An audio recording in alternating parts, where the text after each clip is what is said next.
అస్మద్గురుభ్యో నమః. మనము కృష్ణ చైతన్యంలో కృష్ణ చైతన్యంలో ఉన్నవారికి యోగ సిద్ధి పదం పొందడానికి ఉదాహరణగా మనము ధ్రువుని యొక్క చరిత్ర తెలుసుకున్నాం. ధ్రువుడు చిన్నప్పుడు తన తండ్రి పినతల్లి వలన అవమానం పొంది తన తల్లి ద్వారా భగవంతుడు ఎక్కడ ఉన్నాడో తెలుసుకొని అడవిలో తపస్సు చేసి, అప్పుడు అతని లక్ష్యము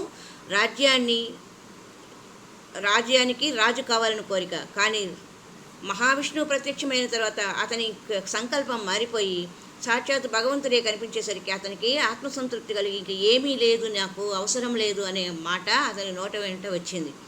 అది మనకు యోగ సిద్ధి పదంలో ఉపయోగపడే మనకు మంచి మాట. యోగా పద్ధతిని ఒక నిచ్చెనతో పోల్చవచ్చు. ఎవరైనా ఒక యోగి నిచ్చెనలో 5వ మెట్టుపై ఉండవచ్చు, మరొక యోగి 15వ మెట్టు పైన ఉండవచ్చు, లేదా 500 మెట్టు పైన కూడా ఉండొచ్చు. ఏమైనను పై మెట్టును చేరుకోవడమే లక్ష్యం. నిచ్చెనలోని మెట్లన్నీ యోగా యొక్క ప్రక్రియగా పిలువబడినప్పటికీ 5వ మెట్టుపై గల వ్యక్తి అతని కంటే అధిక స్థాయిలో ఉండు వ్యక్తితో సమానము అవ్వడు.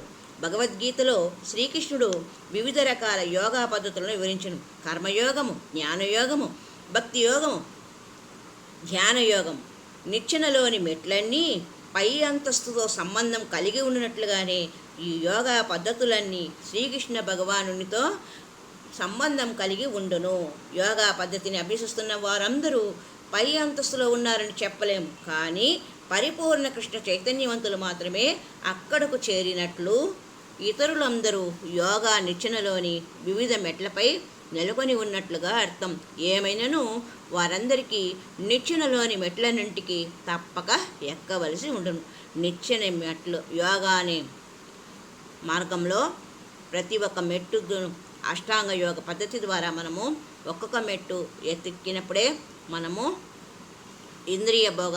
ఇంద్రియాలను నియంత్రించుకొని, మనస్సును బుద్ధిని నియంత్రించుకొని భగవానుని వైపు మన యొక్క దృష్టిని మరల్చగలమనే విషయము మనకు స్పష్టము అవుతున్నది.